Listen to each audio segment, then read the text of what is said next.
না? কেনই বা আমার আল্লাহরে ভালোবাসবা না? আল্লাহ তো ভালো লোকদেরই পরীক্ষা নেন, কথা বলেন ঠিক কিনা?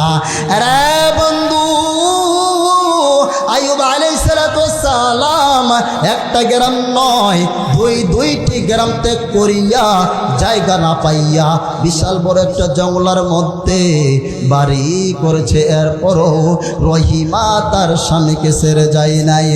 আরে বন্ধু, আইয়ুব নবীর এত ধন সম্পদ ছিল, আইয়ুব নবীর এত টাকা পয়সা ছিল, আইয়ুব নবীর এত পাওয়ারফুল ছিল, এরপর আল্লাহ রাব্বুল আলামিন আইয়ুব নবীকে পথের মধ্যে বসাইছেন। এরপরও কোনোদিন আল্লাহরে ভুলে যায় নাই, আল্লাহর সাথে নাফরমানি করে নাই। আরে বন্ধু, আরে দিনাজপুর পলাশবাড়ির ভাইরা, পর্দার আড়ালের মারা, খুব খেয়াল করে শুনবে না, স্বামীর কেমন খেদমত করতে হবে, স্বামীকে কেমন মানতে হবে।